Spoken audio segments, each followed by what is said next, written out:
阿 Kit、陳潔儀同趙增熹聯手舉行嘅一連兩場音樂會，呢晚嚟到尾場。一向以唱功見稱嘅 Kit 繼續以靚聲大冧歌迷，令觀眾都聽得如痴如醉啊！如果不能夠永遠的在一起，也至少給我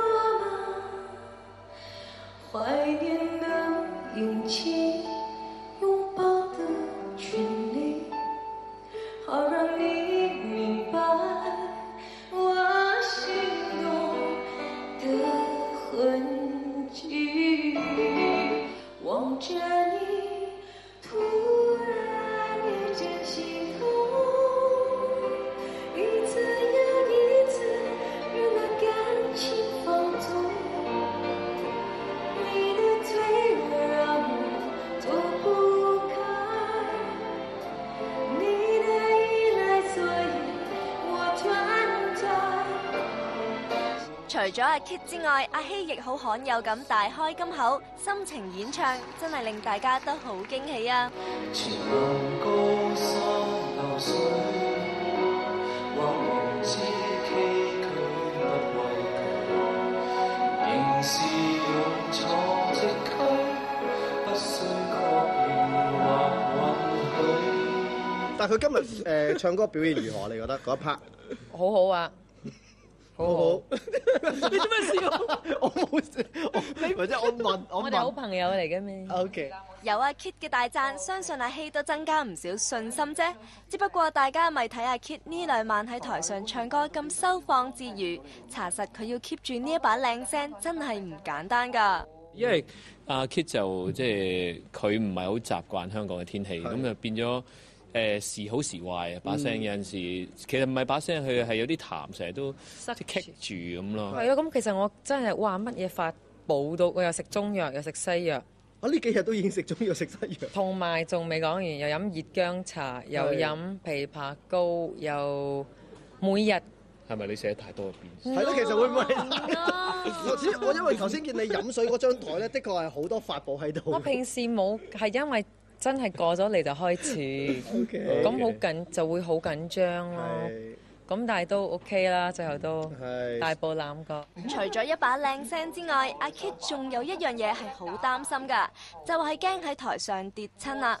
每一晚啊，總彩排又係爭啲撲低，尋晚爭啲撲低，今日又係爭啲撲低。嗰 part 你又唔啱啦，唔幫人哋。即係原本預你講嘢嗰 part 喺台上邊，佢唔係個 Q 應該係佢。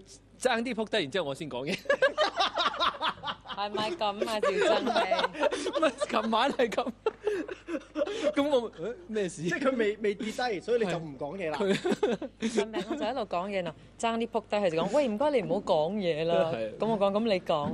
咁然之後我講，咁今日突然之後你講嘢啦，講咩啊？你冇啲咪唔使講。其實呢晚阿 Kit 都有特別獻唱偶像美國流行曲天后 Whitney Houston 嘅金曲，悼念呢一位一代歌后。而講到 Whitney 突然離世，阿 Kit 同阿希都話覺得好可惜啊！一直都覺得咁多年聽咁多人，覺得冇人可以取代佢，所以今日都覺得幾遺憾啊。同埋 I don't know， 震驚，係啊，都真係都難過。我自己喺香港就喺紅館睇過佢演唱會嘅，咁嗰陣時嘅演唱會嘅印象好深刻，因為我自己不嬲都係中意聽啊呢個演唱會，佢就係一個就咁揸住支咪就咁唱嘅歌手，咁嘅靈魂係啊，咁嘅靈魂係啊，咁我就係我好欣賞呢一種歌手。而阿 Kit 嘅好友蘇永康已經連續2晚擔任嘉賓啦。不過康仔同阿 Kit 一齊以靚聲唱出佢哋首經典合唱歌，又真係令人百聽不厭㗎。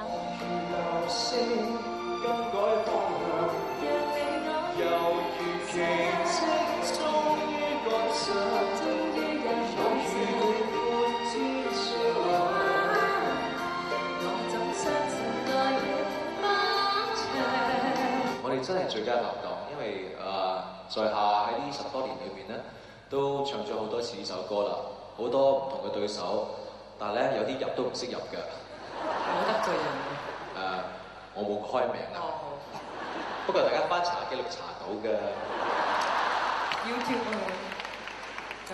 OK， 嗱，冇玩到咁大啊，老友啦。好。